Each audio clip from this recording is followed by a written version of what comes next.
Mama, Frank on TV again. Yes, Lord. Yes, Lord. Yes. Jesus. Really? Everybody knows that yesterday was Sunday, and I grew up in a small Baptist church.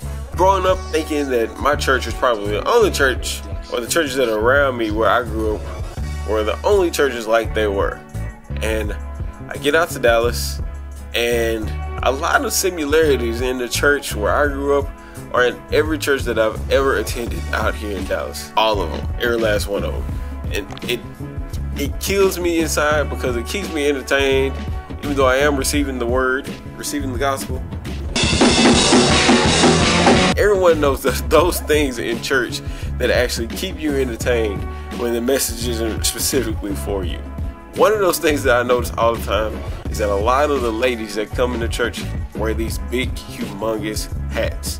Now, traditionally, I know that in the African American culture of church, where we used to have church outside, those hats were used to keep insects and things away from flying around your face, like to keep like bugs away from you. Like, but now we have those air-conditioned buildings. Like, some of those hats are just too big.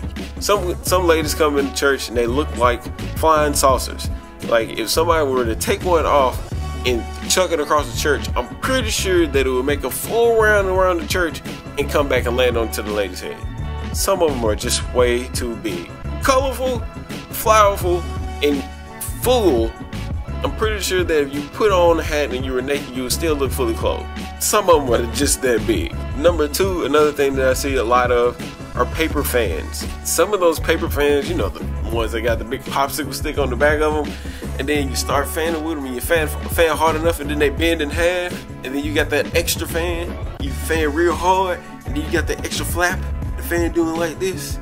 Keep it pretty cool, but at the same time, why do we still have those in the church? There's air conditioning in here now. And then if you really want a serious fan, like, you can buy like one of those like 50-cent fans that actually turn and it don't make no sound. Those paper fans, they need to go. Think about it and then get back with me. Another thing that I'm starting to see a lot of it are loud suits. Lord, loud suits. Like, some people come to church looking like Barney with Baby Bop's green shirt on and then a top hat. This is not the Players Ball.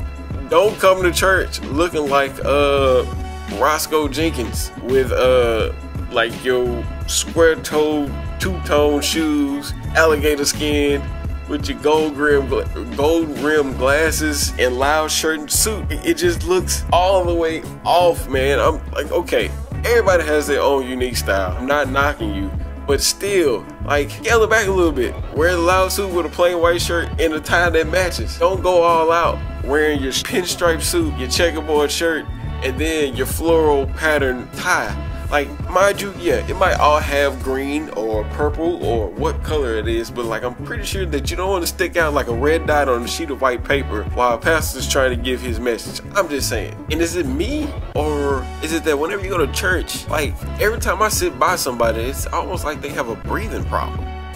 Like, whenever the pastor starts to pray, you have that one person that's beside you and they're making this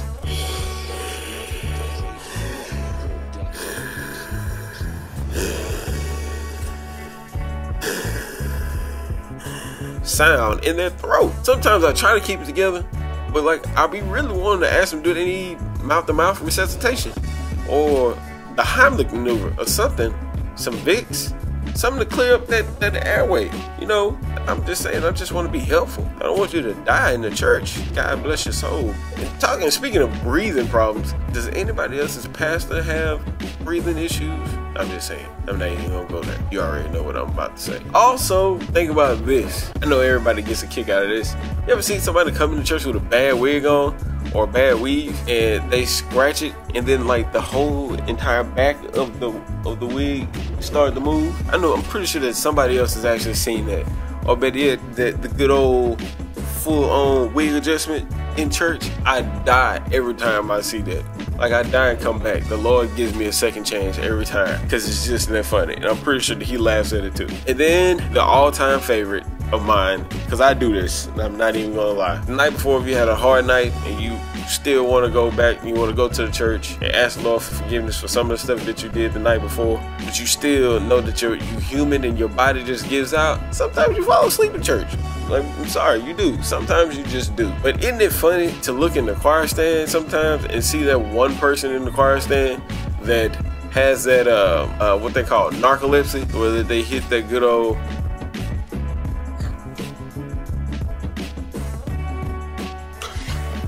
I want to sleep. Everybody knows that there's that one person that gets that good old shove, and then they look at them and they tell them, oh, I want to sleep. I was just resting my eyes. I was praying. You were praying? You've been praying a whole lot this service. Maybe you should talk to the pastor after church for this. Anyway, man, I just wanted to give y'all something really quick to laugh at. Disrespect to anybody's church out there that actually has those things going on in there. Or I apologize if you're one of those people that I'm talking about, like right off. It's just funny. Keep being you. Nobody can change you.